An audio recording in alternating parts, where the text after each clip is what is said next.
lui a donné donc l'adresse de l'église. Et dimanche dernier, il était avec nous. Voilà, tout à l'heure, continuez de bien l'accueillir, que le Seigneur le bénisse. Amen. Gloire à Dieu. Dimanche dernier aussi, nous avions eu la joie de baptiser notre sœur. Et ça s'est bien passé, il y avait quelques membres de sa famille. Nous remercions le Seigneur pour cette journée bénie. Et puis l'après-midi, donc il y a eu ce témoignage de Nathalie Lecomte, qui est missionnaire en Philippines, qui nous a montré quelques images ou quelques vidéos, et c'est bien de soutenir ces œuvres. Je voulais simplement vous rappeler que tout à l'heure, après le culte, les moniteurs, en fait je cherchais le mot, les animateurs, voilà. Comme normalement on n'a pas le droit de dire moniteur, légalement, donc l'État, donc de nos enfants sont demandés donc à la cuisine, donc je crois qu'ils sont au courant, pour se retrouver, faire une petite réunion, justement parce que nous aurons une fête des enfants le samedi 23 décembre. Voilà, donc le samedi 23 décembre, l'après-midi, eh bien, nous allons avoir un temps de célébration pour nos enfants dans cette période de fête, de fin d'année. Nous allons les rassembler, donc ce sera un bon moment. C'est le 22. Voilà. Heureusement que ma femme était là. Sinon, j'allais vous dire une erreur. Voilà, le 22, le samedi 22. Donc, du coup, ce qu'on demande, c'est que vous vous inscriviez. Donc, vous vous inscriviez auprès de Julie ou de Lydie pour ceux qui vont laisser venir leurs enfants, pour que nous puissions savoir combien d'enfants il y aura ce jour-là et bien préparer ce temps de fête. C'est pour tous nos enfants, donc n'hésitez pas à les inscrire auprès de Julie ou de Lydie. Vous rappelez que vous pouvez toujours continuer à vous inscrire pour notre voyage dans un an en Israël. Donc on avait fait quelques brochures avec un peu le parcours. On avait marqué du 22 au 29, c'était la date qui avait été initialement annoncée. Et vous pouvez toujours vous inscrire, mais j'ai envie de changer un peu la date, de décaler la date, parce que du 22 au 29, ça fait de mardi à mardi. Et quelqu'un m'avait fait remarquer que ceux qui travaillent et qui ont déjà peut-être pris leur congé seraient obligés de prendre 2 semaines, puisque les 8 jours s'étalent sur 2 semaines. Donc j'ai envoyé un message à la personne qui nous organise le voyage là-bas, la femme de Jacques Elbaz, et je lui ai dit si on peut faire de samedi à samedi, ou de dimanche à dimanche. Donc, mais comme Dieu voulant, dimanche prochain, je vais partir pour Israël. Donc quand je serai sur place, je vais traiter ce point avec elle, et puis je verrai si on peut changer. Ce serait par rapport aux avions qui vont là-bas. Vous savez, les avions, ils ne vont pas tous les jours. Donc par rapport au vol qu'on a, on verra si on peut modifier pour que ceux qui travaillent et qui veulent prendre une semaine pour ce voyage puissent le prendre et venir avec nous. Donc je vous encourage vivement à vous inscrire pour ce voyage que j'organise. Moi j'ai été en 2013, je ne savais pas que j'allais retourner dimanche prochain avant d'organiser ce voyage. Et j'avais toujours dit à Maggie et Shalom, il faut que je vous amène parce que c'est intéressant, c'est bon pour un chrétien quand on lit la Bible de passer par là, parce que quand on arrive, on voit la vallée de Jezreel, on peut mettre une image sur ce qu'on lit dans la Bible, et quand on voit de loin la ville d'Andorre, vous vous souvenez de la ville d'Andorre? Non. Non. Qui connaît la ville d'Andorre? On connaît Jérusalem, on connaît Jéricho, la ville d'Andorre.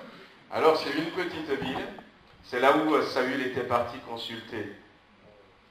Non? Vous vous rappelez? Non. Saül était parti consulter une magicienne, quelqu'un. Et de voir que même des détails comme ça de la Bible, ça existe pour de vrai, eh bien ça fait quelque chose. Ça fait quelque chose. Alors, on peut prendre jusqu'à 50 personnes dans ce voyage. Et le prix, c'est, on avait dit 1300 € à peu près.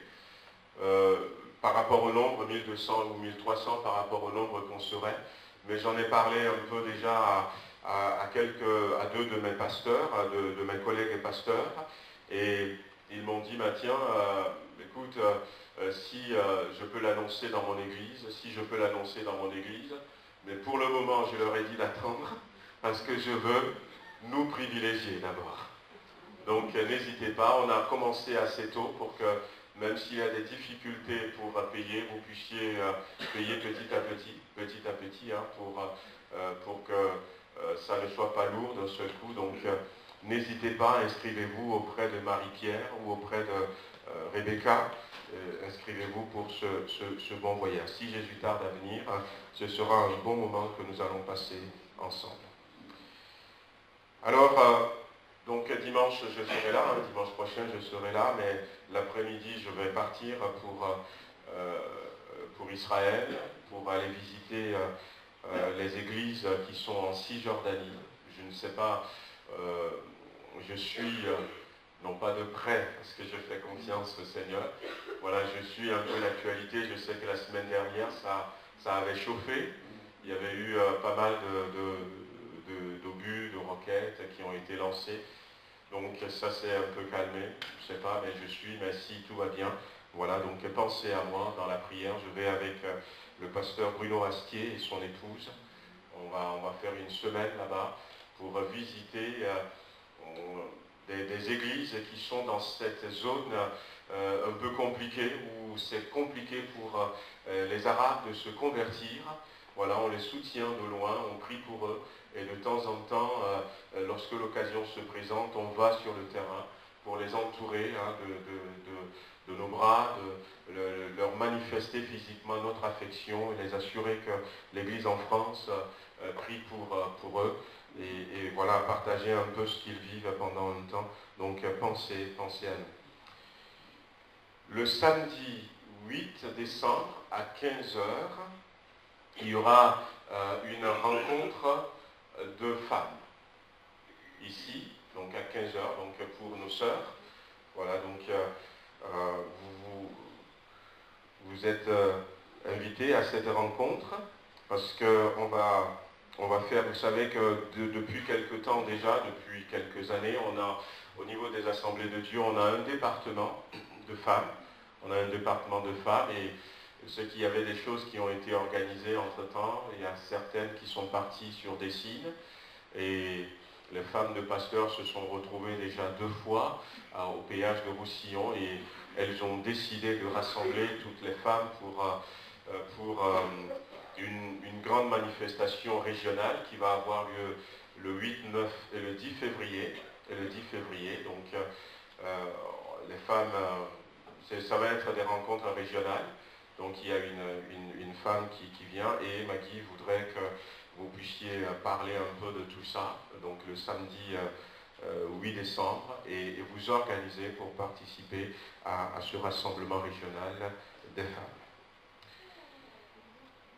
On aura au mois de décembre une vente de gâteaux, donc on n'a pas encore décidé de la date, mais donc je vous l'ai dit déjà. Et puis voilà, donc je crois que j'ai fait le tour. Il n'y a plus rien à dire? Non. Dites-moi.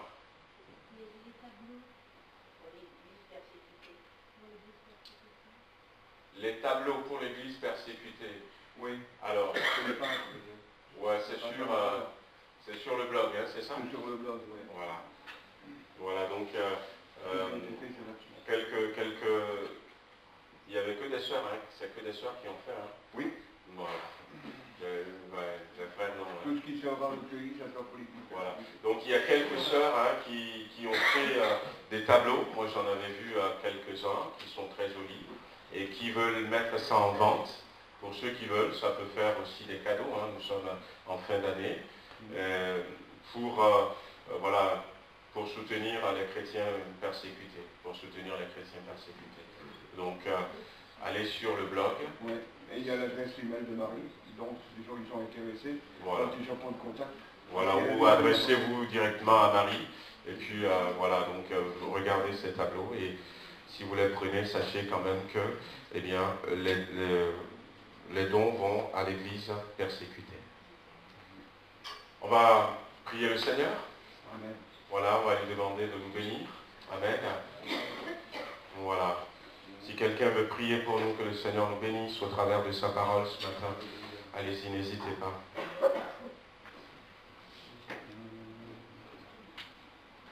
Une personne volontaire.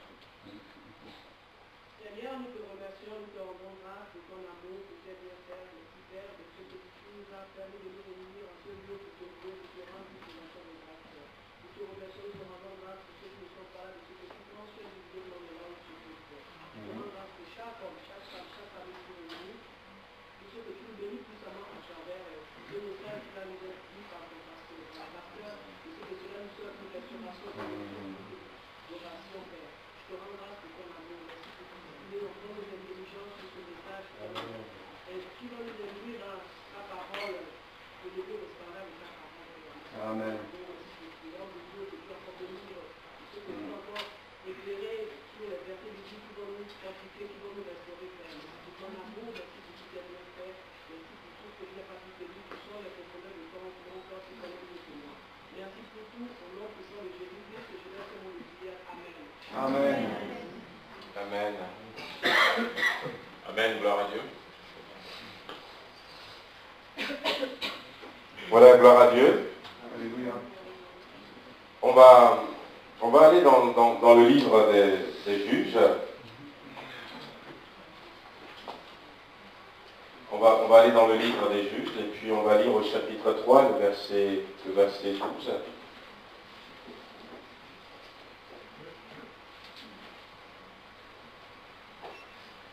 Les enfants d'Israël firent encore ce qui déplaît à l'Éternel, et l'Éternel fortifia Églon, roi de Moab, contre Israël, parce qu'ils avaient fait ce qui déplaît à l'Éternel. Églon réunit à lui les fils d'Ammon et les Amalécites, et il se mit en marche. Il bâtit Israël, et ils s'emparèrent de la ville des palmiers, et les enfants d'Israël furent asservis 18 ans à Églon, au roi de Moab. Les enfants d'Israël crièrent à l'Éternel, et l'Éternel leur suscita un libérateur, Éhoud, fils de Guéra, benjaminite, qui ne se servait pas de la main droite. Les enfants d'Israël envoyèrent par lui un présent à Églon, roi de Moab. Éhoud se fit une épée à 2 tranchants, longue d'une coudée, et il la ceignit sous ses vêtements au côté droit. Il offrit le présent à Églon, roi de Moab. Or, Églon était un homme très gras. Et lorsqu'il eut achevé d'offrir le présent, il renvoya les gens qu'il avait apportés. Il revint lui-même depuis les carrières près de Gilgal, et il dit, « Ô roi, j'ai quelque chose de secret à te dire. » Et le roi dit, « Silence. » Et tous ceux qui étaient auprès de lui sortirent. Éhoud l'aborda comme il était assis seul dans sa chambre d'été, et il dit, « J'ai une parole de Dieu pour toi. » J'ai une parole de Dieu pour toi. Églon se leva de son siège. Alors Éhoud avança la main gauche, tira l'épée de son côté droit et la lui enfonça dans le ventre. La poignée même entra après la lame, et la graisse se referma autour de la lame, car il ne retira pas du ventre l'épée qui sortit par derrière. Éhoud sortit par le portique, fermant sur lui les portes de la chambre haute, et tira le verrou. Et quand il fut sorti, les serviteurs du roi vinrent et regardèrent. Et voici, les portes de la chambre haute étaient fermées au verrou.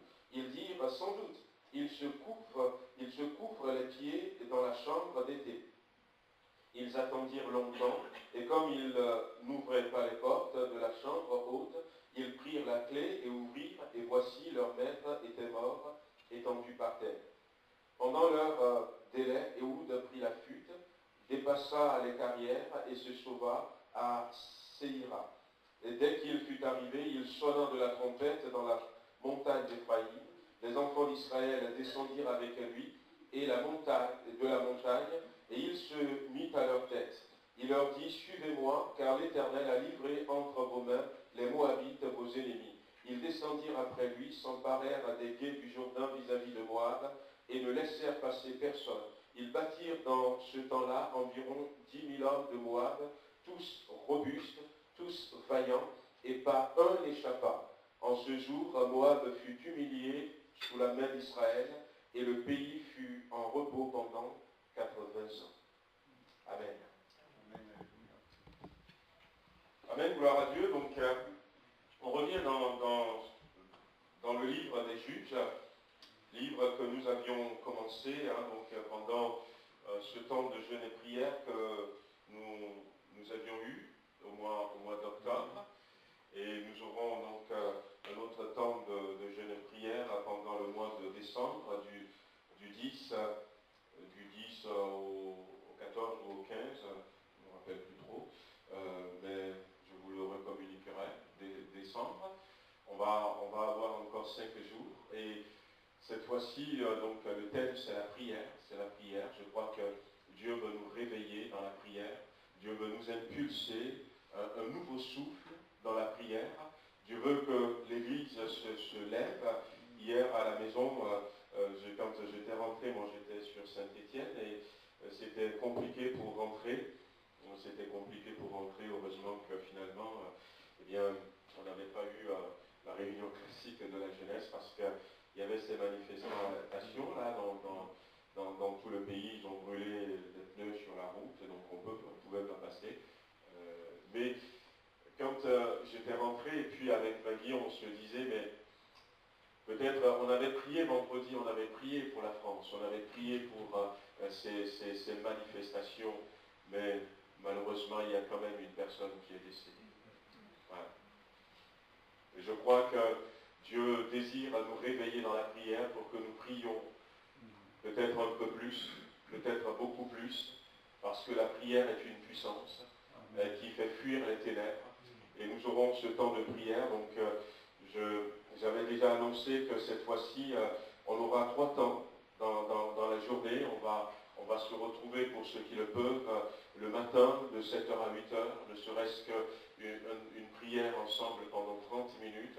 Et puis on va se retrouver le midi, de 12h30 à 13h30, et puis le soir de 19h30 à 20h30. Mais d'ici là, déjà, que le Seigneur nous aide à comprendre l'urgence du temps, l'urgence de se mettre en prière.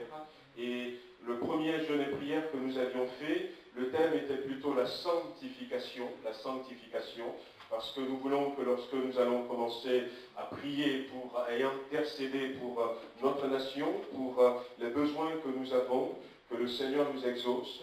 Et la Bible nous dit que sans la sanctification, personne ne peut voir Dieu.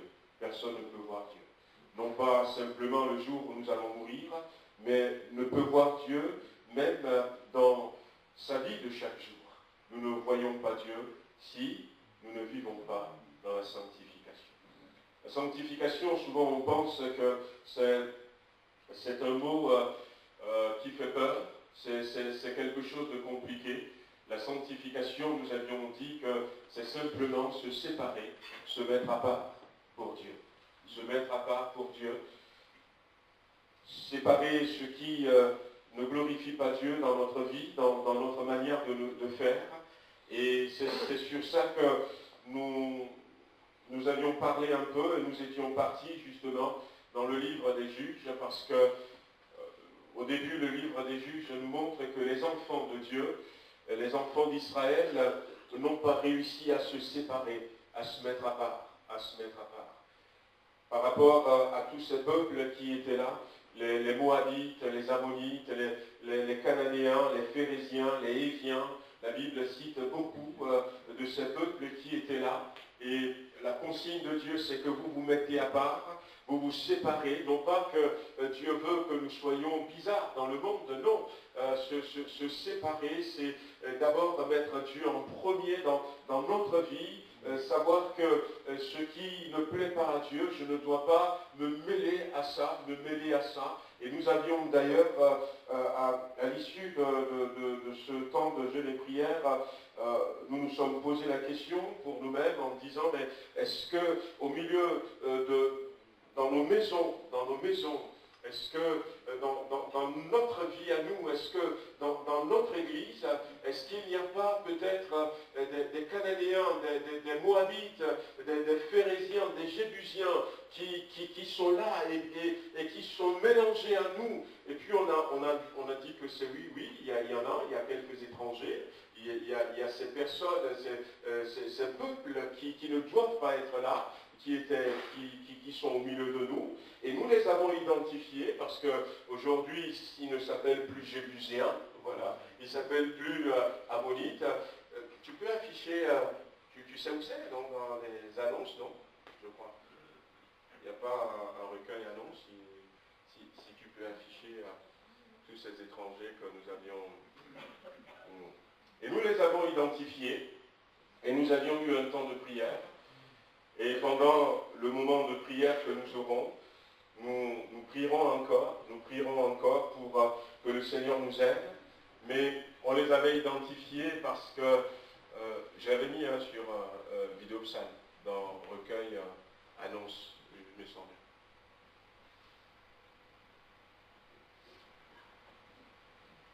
Non. Bon, écoute, si tu as un moyen de le faire apparaître. Ouais. Voilà, donc, mais c'est bien de ne pas oublier, donc, pour le temps de jeûne et prière que nous allons avoir, eh bien, nous allons avoir quelques sujets de prière importants. On veut plus prier, et on est en train de préparer donc des fiches, eh bien, où on va les mettre, et puis on va prier par rapport à ce qu'il y a sur ces fiches. On va cibler les besoins que nous avons. Nous voulons que le Seigneur nous aide, et nous voulons aussi continuer à prier pour que tous ces étrangers qui sont dans notre vie, qui sont encore dans l'Église de Jésus-Christ, soient mis dehors pour que nous puissions, frères et sœurs, être mis à part, et lorsque nous prions, que le ciel nous réponde. Dans le cadre du livre des Juges ce matin, eh bien, la Bible nous dit, dans ce que nous avions lu, que les enfants d'Israël firent encore ce qui est mal aux yeux de l'Éternel. Le peuple d'Israël fit encore ce qui déplaît à l'Éternel. Et finalement, ils vont se retrouver sous la domination du roi de Moab qui s'appelle Églon. Et pendant 18 ans, ils vont rester sous la domination d'Églon. Pourquoi est-ce qu'il est important de se séparer de ce qui ne glorifie pas Dieu dans notre vie? Parce que on traverse des fois des moments difficiles. On traverse des moments compliqués. On rencontre des difficultés. Et des fois, on prie. Et d'ailleurs, quand vous allez lire le livre des Juges, à un moment donné, Dieu va simplement envoyer un prophète au peuple d'Israël, et il va leur dire, je vous avais dit de ne pas vous mélanger, mais vous ne m'avez pas écouté. Il est important de se séparer de ces choses parce que des fois nous sommes dans des situations compliquées, non même pas parce que le diable nous attaque, mais parce que nous n'avions pas fait ce qu'il fallait faire. Nous nous sommes mis nous-mêmes dans de mauvaises positions. Et là, la Bible nous dit pendant 18 ans, ils étaient là. Et 18 ans, je crois que c'est long. Imaginez quelqu'un qui est malade pendant 18 ans. Imaginez quelqu'un qui souffre pendant 18 ans. Imaginez quelqu'un qui attend une délivrance, une libération pendant 18 ans. pendant 18 ans. Mais ils vont crier à l'Éternel. Et la volonté de Dieu, c'est simplement de nous aider.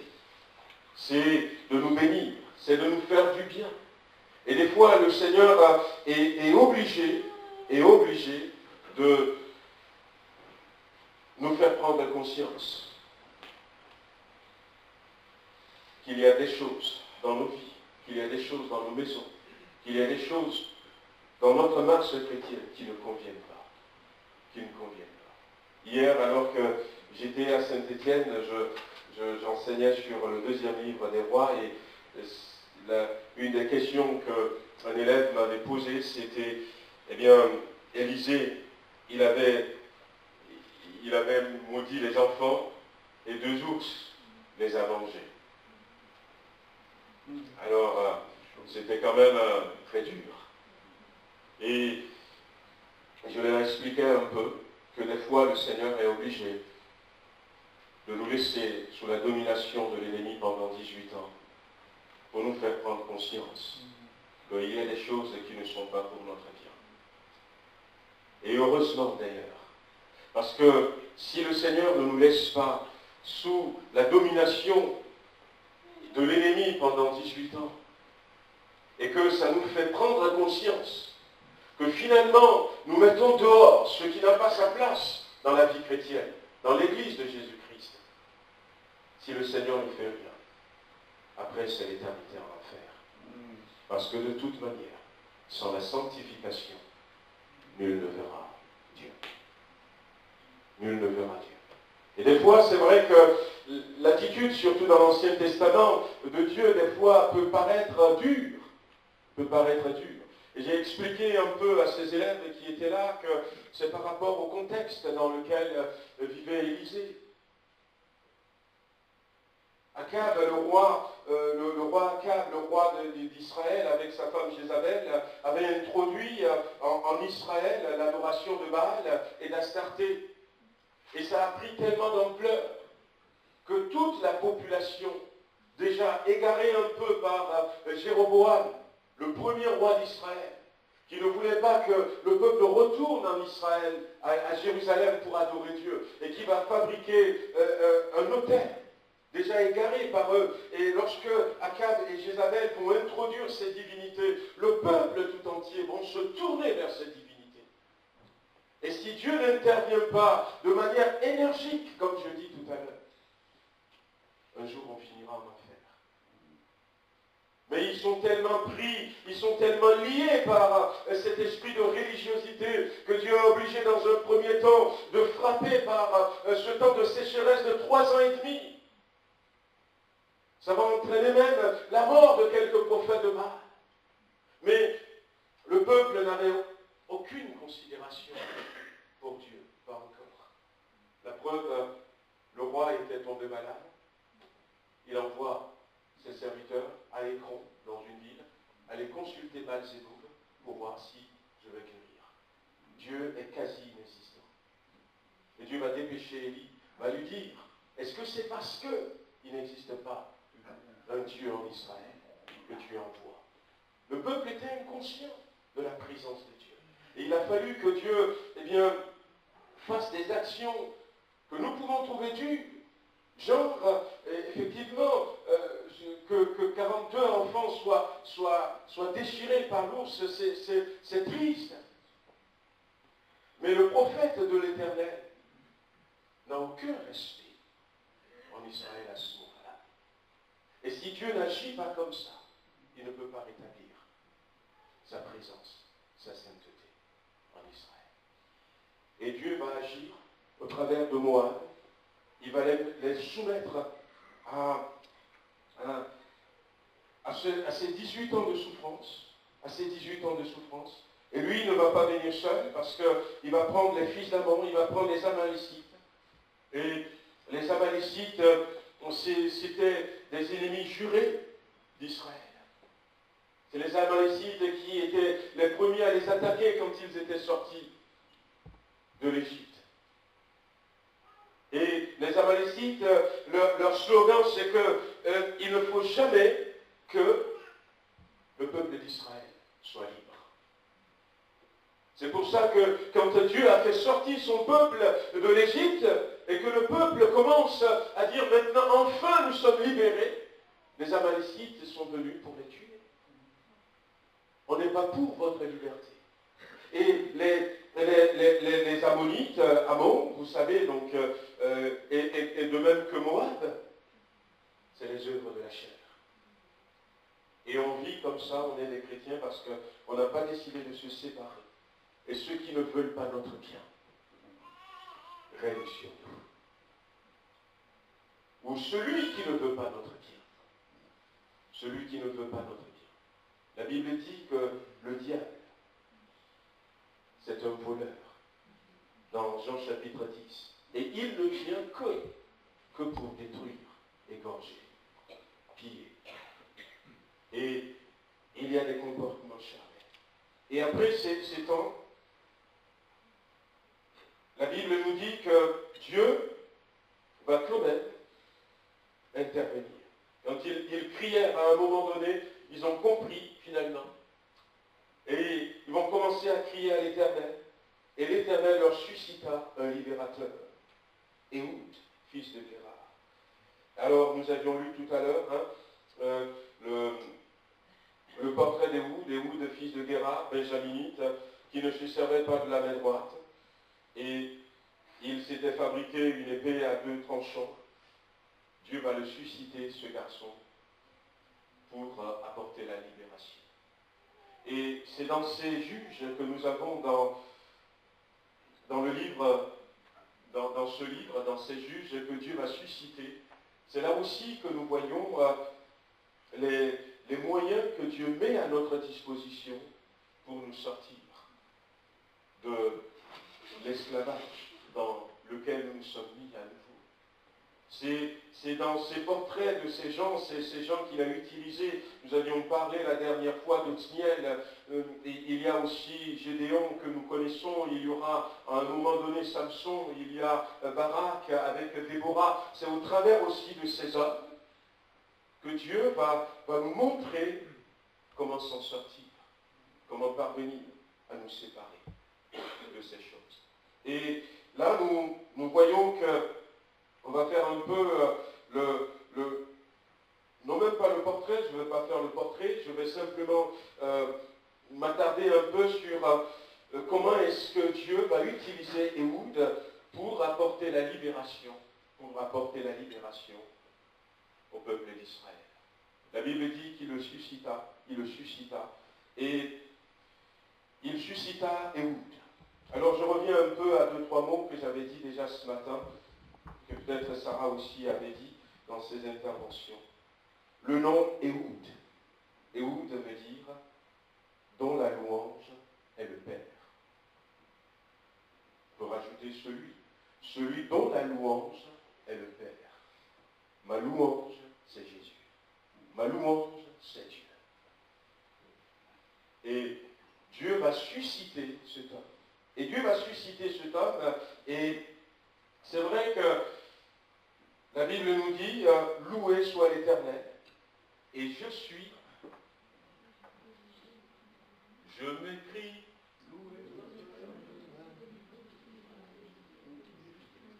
c'est un autre psalmiste qui l'avait dit, je m'écris, loué soit l'Éternel, et je suis délivré de mes ennemis.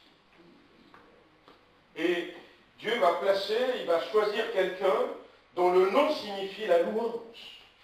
L'importance de la louange. L'importance de la louange.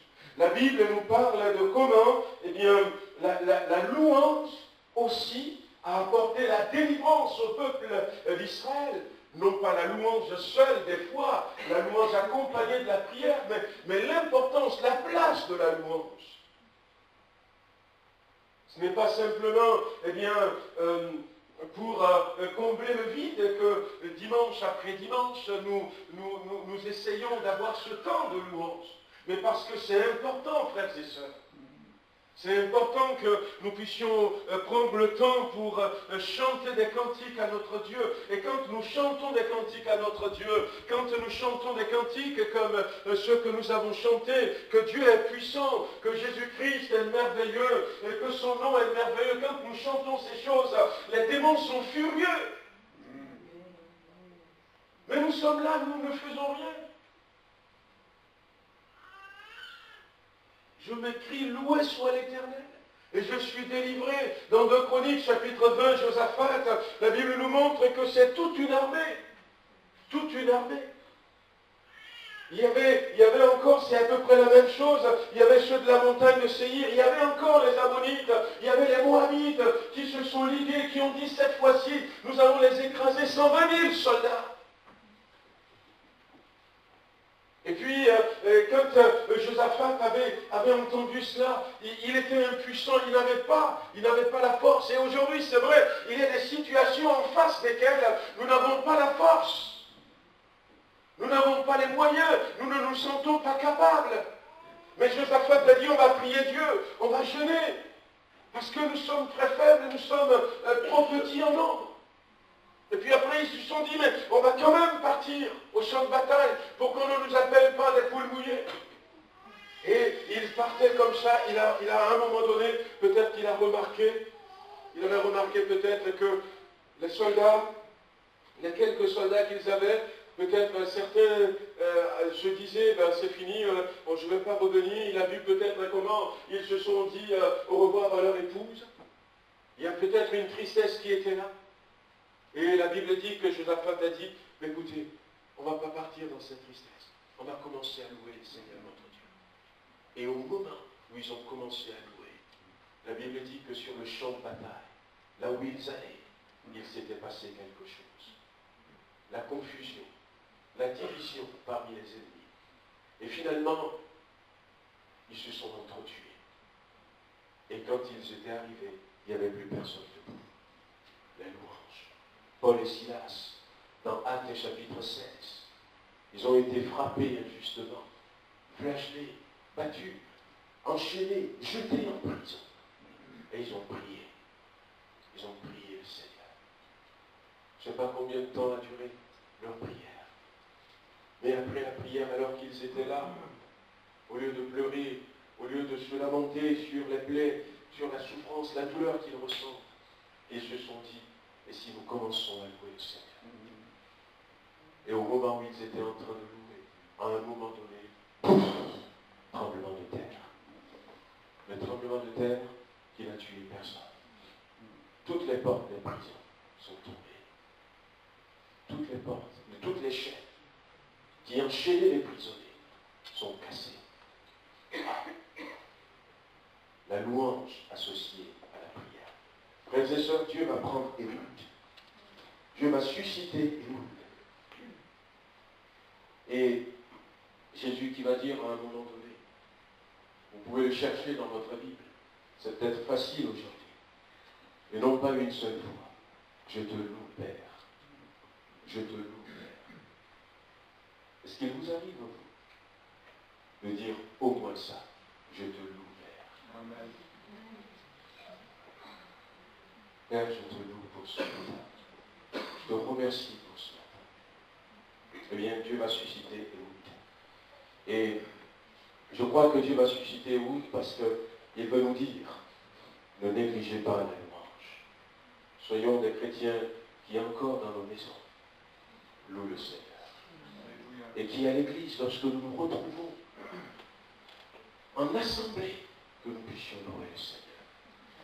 Dieu s'en fout que je ne parle pas bien français, que je ne chante pas tout à fait juste.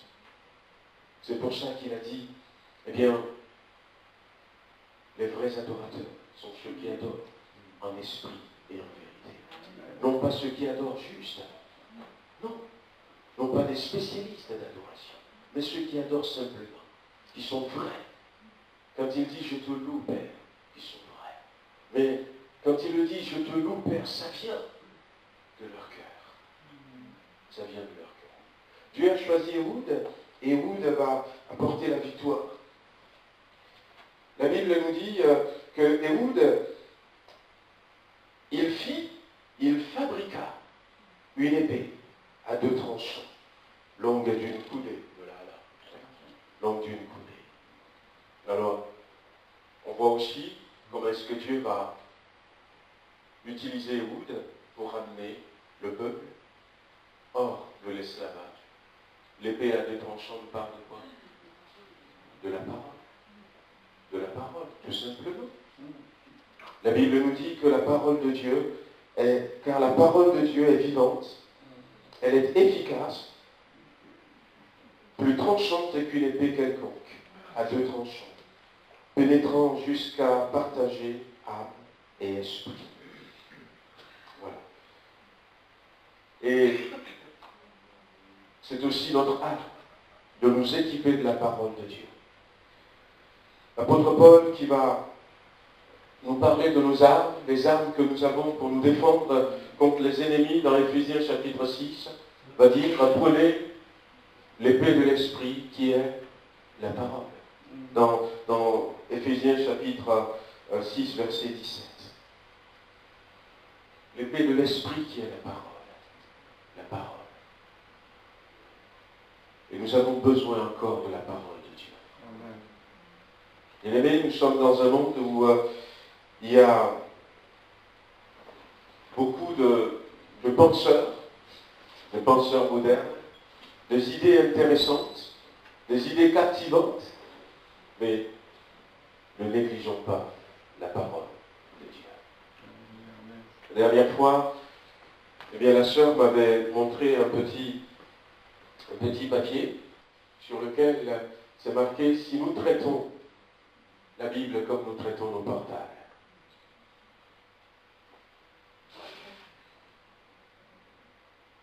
Nous ne manquerons jamais de réseau. Nous serons toujours en communication avec le Père. Mais ça nous apporterait beaucoup plus. Beaucoup plus. Ne négligeons pas la parole de Dieu, frères et sœurs. Je ne sais pas à quel rythme vous lisez la Bible, mais lisez la Bible. Lisez la Bible. La parole de Dieu. Lisez la Bible. Trouvez-vous un rythme qui soit confortable pour vous. Si c'est une fois par jour, si c'est une fois tous les 2 jours, si c'est une fois tous les 3 jours, mais trouvez votre rythme. Mais lisez la Bible, parce que la parole est vie, parce que la parole nous sépare. La parole nous aide à mettre dehors de notre corps, à mettre dehors de notre esprit, de notre âme, tout ce qui ne fait pas la gloire de Dieu. Parce que la parole nous préserve, parce que la parole nous lave, nous purifie. La parole nous sanctifie. Parce que la parole nous équipe, la parole nous rend fort. Pour ne pas tomber, c'est une arme. Pour ne pas tomber dans le piège. Un témoignage, c'est un témoignage, c'est une dame qui avait fait ce témoignage. Cette dame, on a voulu la tuer. On a voulu la tuer. Mais on a voulu la tuer parce qu'elle était infirmière. Elle était infirmière et puis il y avait un règlement de compte dans les milieux occultes. Un règlement de compte dans les milieux occultes. Et il y avait une personne qui a été blessée, très très gravement blessée. On n'a pas réussi à la tuer, mais on l'a blessée cette personne d'une manière horrible.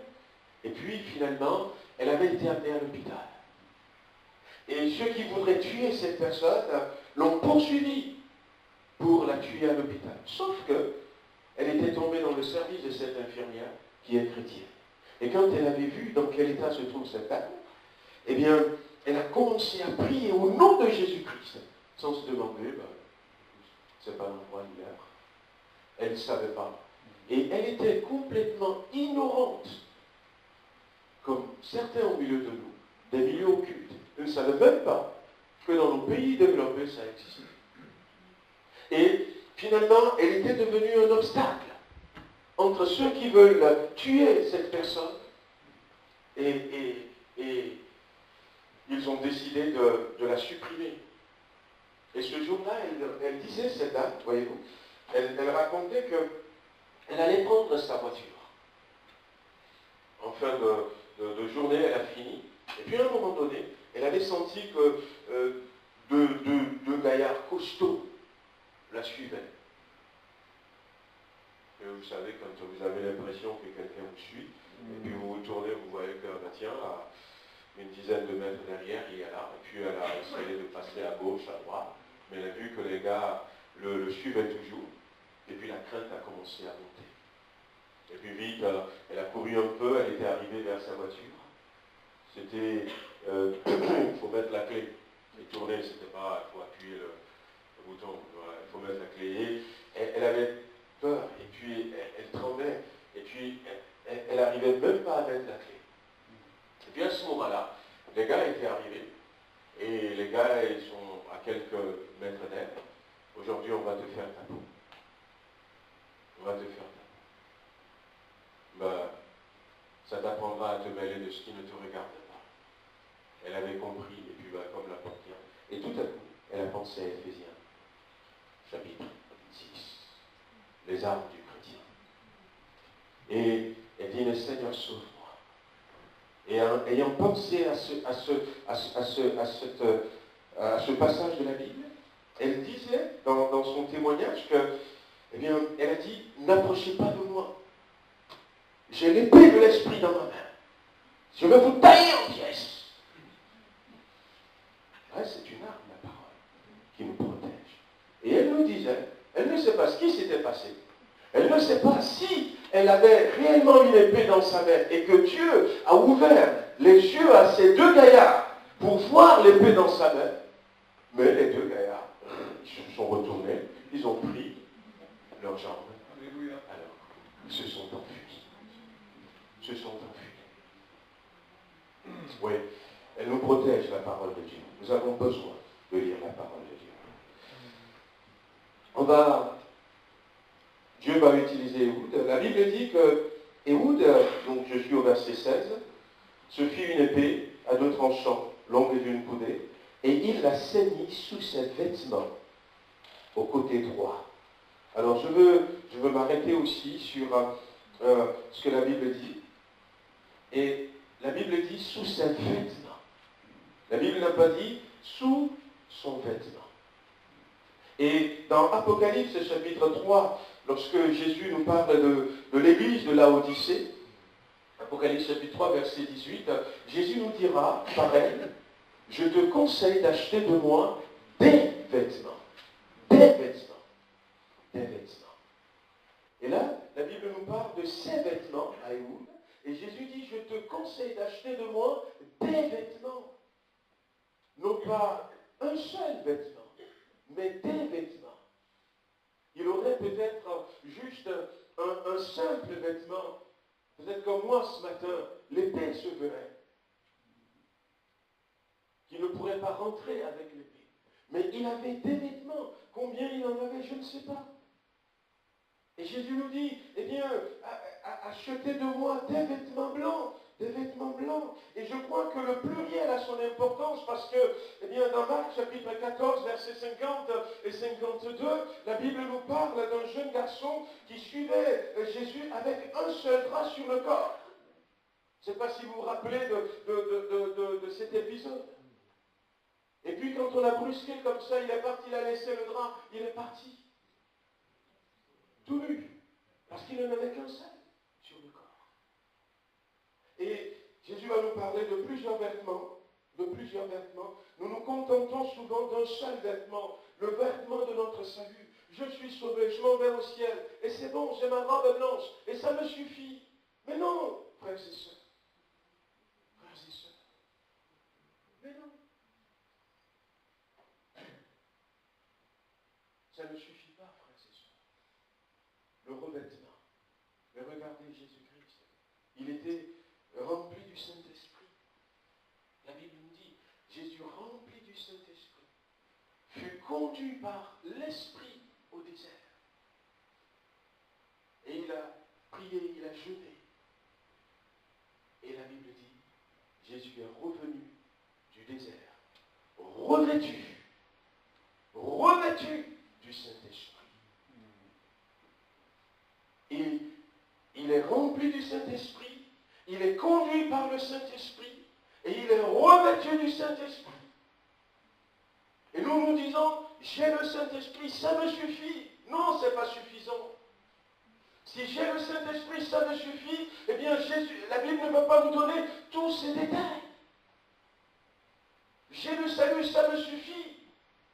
Même si après je ne vis pas ma vie chrétienne comme les autres, si eh bien, je n'ai pas les dons spirituels, si je n'ai pas le baptême dans le Saint-Esprit, si je n'ai pas ce revêtement spirituel, ça ne fait rien. J'ai déjà le salut, ça me suffit. Mais ça ne suffit pas toujours pour faire face à certains ennemis qui nous veulent du mal, à certaines personnes. Bien-aimés, on a plusieurs vêtements spirituels. Et que le Seigneur nous aide. Dans Ésaïe chapitre 61, il y a le vêtement, il y a plusieurs vêtements concernant le salut. Que le Seigneur nous aide en disant, mais, eh bien, je me suis revêtu de tous ces vêtements. Et je voudrais terminer ce matin rapidement en disant que, eh bien, Dieu va susciter, c'est Dieu qui l'a suscité, Dieu savait tout, Dieu savait ce qu'il est, et Dieu sait pourquoi il l'a suscité. Parce que Dieu veut utiliser son nom, Dieu veut utiliser, et Dieu sait qu'il va se fabriquer cette épée à double tranchant. Dieu va utiliser ses vêtements, mais Dieu va utiliser sa faiblesse. Sa faiblesse. Et des fois, nous voyons nos faiblesses, et puis, nous ne faisons rien. Et la Bible nous dit que Ehud ne pouvait pas compter sur sa main droite. Il était gaucher. Ce garçon était gaucher. Qui ne se servait pas de la main droite. Il ne pouvait pas compter, dira certaines versions, sur sa main droite. Je disais aux enfants qu'en Israël, j'avais dit ça en Israël, que porter des barbes et des cheveux, c'est très très important. C'est très très important. La Bible nous dit que quand David avait envoyé à un moment donné une délégation de ses grands vers le roi de Moab pour eh bien, le saluer après le décès de son père, et que ses conseillers à ce jeune roi de Moab ont dit « Ah, c'est des espions, c'est des espions ». Alors ils ont attrapé les gens, on les a rasés par le milieu de la tête, on a rasé une partie de leurs cheveux, une partie de leur barbe. Et je leur disais, si c'est que les cheveux et les barbes n'étaient pas importants pour eux, on aurait pu dire, ben rasez le reste. Et puis c'est tout. Rasez le reste, vous serez cocotaille. Et puis c'est tout. Mais non. On leur avait dit, on les avait laissés dans un endroit, jusqu'à ce que la partie rasée repousse. Parce qu'un homme qui n'a pas de cheveux, qui n'a pas de barbe, c'est un déshonneur. Mais il y en avait un qui n'a pas de cheveux. C'était Élisée. Une apparence qui ne l'avantageait pas. Et c'est pour ça aussi que Dieu a sévi jusqu'à ce point. Parce que s'il ne le fait pas, personne ne le respectera. Et personne ne prendra pour vrai la parole de Dieu qu'il va prononcer. Et ils se feront du tort eux-mêmes. Dieu sait se servir de nos faiblesses. Dieu sait se servir de nos faiblesses. Est-ce que tu as une faiblesse? Ne dis pas je ne peux pas. Je n'y arriverai pas. Non, c'est la main gauche qui va finalement permettre à Ehud de supprimer Églon, roi de Moab. Roi de Moab. As-tu une faiblesse, mon frère, ma soeur? Tu peux prier, tu peux dire, Seigneur, libère-moi de cette faiblesse. Mais tu peux aussi dire, Seigneur, sers-toi de ma faiblesse.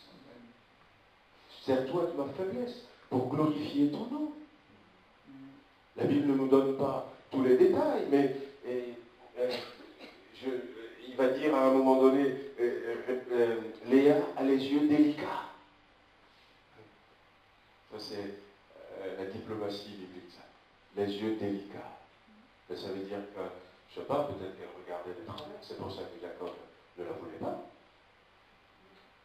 Elle avait des problèmes des yeux, Léa. Mais d'elle, eh bien, Dieu va se servir. Dieu va prendre sa défense. Elle est là. Et Dieu ne va pas l'abandonner. Non, pas du tout. Elle va donner des enfants qui vont faire partie des 12 tribus. Des 12 tribus. Judas est fils de Léa. Judas est fils de Léa. Moïse, j'ai la langue embarrassée. Non. Qu'est-ce que tu as comme faiblesse? Apporte-le à Dieu. Il est tout puissant comme l'avons chanté. Amen. Il est tout puissant comme l'avons chanté. Et il peut se servir de tes faiblesses. Mais ne laisse pas l'ennemi utiliser ta faiblesse pour te maintenir dans l'esclavage. Non. Pas du tout. N'accepte pas. Qui aurait pu penser que Aiglon va faire cela? Mais on va s'arrêter là. Et on continuera une autre fois. Bien aimé. La Bible nous parle de Ehud. Et il était parti. Et puis, il était parti comme au temps de Josué de Gilgal. On reviendra sur ce que ça voudrait dire. Mais que ce matin, le Seigneur nous aide à comprendre que, au travers de la louange, mais au travers aussi de sa parole, et au travers de tout ce qu'il met à notre disposition, au travers des faiblesses que nous pourrons avoir, nous pouvons nous en sortir. Nous pouvons nous en sortir. On va baisser les têtes, on va prier quelques instants.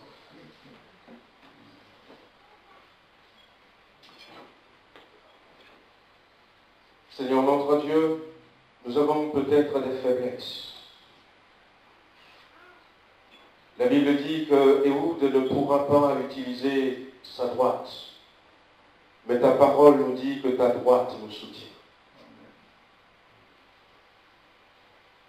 La Bible dit que ta droite se signale par des exploits. La Bible dira même que Christ est assis à la droite de Dieu le Père. Et ce qui nous manque, ce qui fait notre faiblesse, Seigneur, ne fais pas, toi, ta faiblesse. Quelque handicap que nous pourrons avoir à cause d'une faiblesse, toi, tu es capable de les combler. Amen. Tu es capable de les combler. Et que nos faiblesses, Seigneur, ne nous éloignent pas de toi. Que nos faiblesses ne nous poussent pas à nous soumettre à l'ennemi de notre âme. Mais qu'au contraire, que nos faiblesses nous poussent à nous attacher à toi. Pour que toi, tu nous complètes. Pour que toi, tu nous complètes. Seigneur, viens nous aider à prendre en compte tout ce que nous avions entendu ce matin. Redonne-nous le désir de louer le Seigneur, de l'adorer, les dimanches matins, mais aussi dans nos maisons.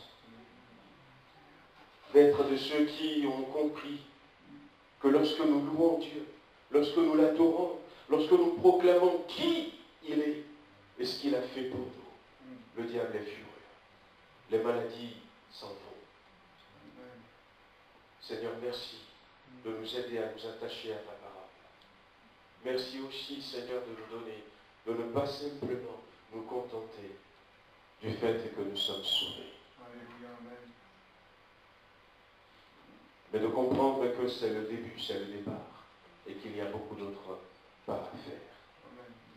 Ce matin, je veux te prier pour celui qui peut-être n'a même pas encore le vêtement du salut, afin que tu le convainques par ton Esprit Saint, et que tu lui dises que c'est là qu'il faut qu'il commence. Celui qui n'est pas encore à Dieu, nous voulons, Seigneur, que tout le monde entende l'évangile et que tout le monde soit sauvé. Tel est ton désir et nous le relayons encore ce matin. Bénis notre assemblée dans le beau et précieux nom de Jésus-Christ. Amen. Amen.